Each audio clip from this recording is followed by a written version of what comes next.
Another form of money called panos was a cloth strip form of money used in ancient Africa for centuries. And story is that this form of money actually came to Africa by trading with Muslim traders north of the Sahara. So the trade routes intersected, and this cloth strip panos money became a commonly accepted medium of exchange over time by dealing with these Muslim traders. And it was used for a long time, but eventually the Portuguese would actually move in on this form of money, and they set up a company called the Grão-Pará and Maranhão Company, which was a state-sponsored monopoly on panos production, so the production of this cloth strip money.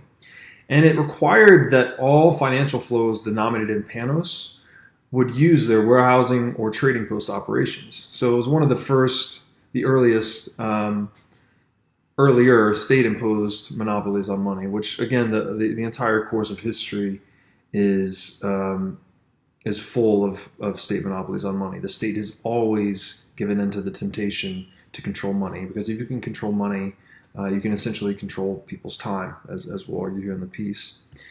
And this Portuguese imposition of a monopoly is really interesting because they required panos to be used in the denomination of slave trade contracts, to hire soldiers, and to collect tax payments. And this is interesting because, to name just one non-coincidental example today, the US dollar is imposed on citizens to collect for tax payments as legal tender, so in the settlement of all debts. Its use is forced for the denomination of oil contracts, which Matt Ridley in The Rational Optimist says that hydrocarbons are the energy slave of modernity. So the reason we've largely been able to emancipate slaves throughout history is because we've been able to rely on these alternative energy sources instead of manpower. So I thought that was pretty interesting as well.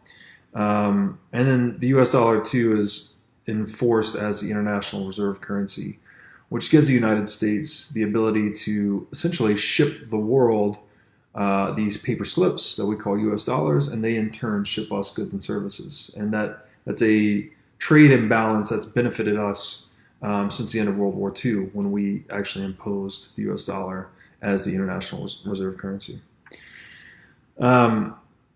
So again, another thing about the panos production that was a bit insidious is that the Portuguese monopolized its production.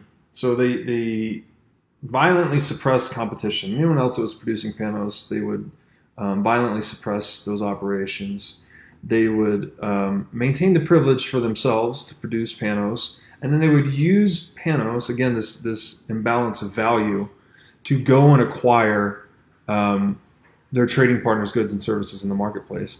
And one really insidious thing about this is that a lot of the panos itself was actually being constructed by expert African weavers. So as the Portuguese imposed this monopoly, they would actually start to use the same kind of dynamic that played out with agribeads. They would start to impose the purchase, basically, of African slaves using panos.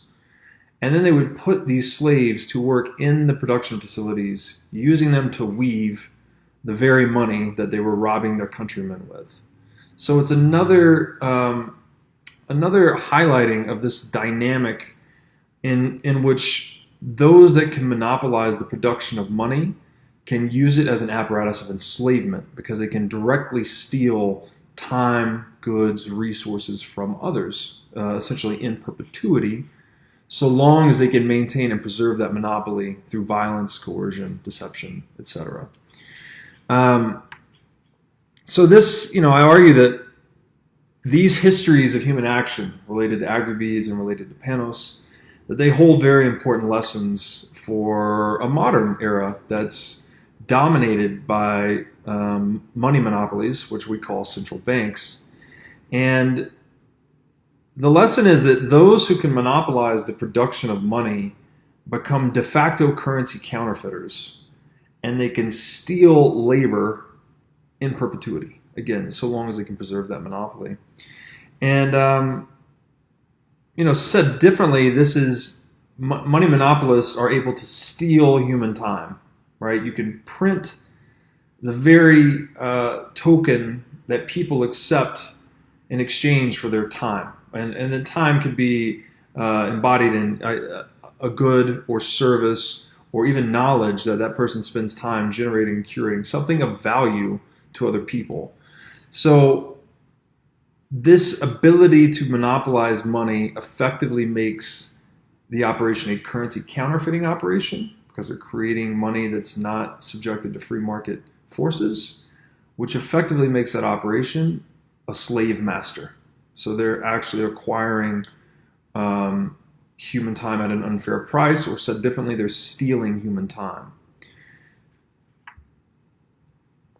And so one of the lines in the piece is, I say, an exclusive right to produce money without regard to competitive market pressures is an apparatus of enslavement, a vile privilege that monopolists can only preserve through deception and violence. And it's unfortunate, but these two episodes sort of define a lot of the history of violence of humanity. Like we've learned in history class about all the different wars and things that have played out over the years and the different reasoning behind them.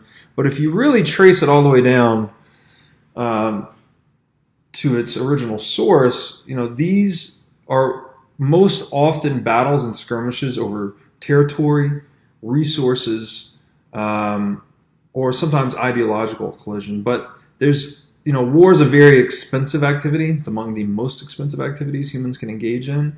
And people being mostly rational economic actors, you're only going to engage in war if there's something economic to be gained. So a lot of this has been people fighting over the money. And this is why. Because money, being the most liquid and acceptable asset in trade in the marketplace, is the ultimate token of power in the world. So people have fought continuously over generations to try and control money. And again, that's why gold was ultimately chosen, because it was the asset most resistant to supply manipulations. So no matter who tried to manipulate its supply, it was the most resistant to them. However, gold suffered because it is of its physicality. It could be two things. One, it's heavy, right, to transact, so it's much easier and more economic to transact in paper backed by gold than gold itself, which led to its centralization in bank vaults. And two, because of gold's physicality, it can be forcibly confiscated. So, for instance, every time Nazi Germany invaded a country in World War II, their first stop was the central bank. They went straight to hoard the gold reserves. And this is sort of a foreshadowing to the importance of Bitcoin, because Bitcoin is the first money in history whose supply is absolutely beyond manipulation. There will only ever be 21 million units. No one can change that. And two, because it's non-corporeal, so it's not tangible. It cannot be physically and forcibly stolen from someone. Someone has to voluntarily articulate their private keys to give someone their Bitcoin.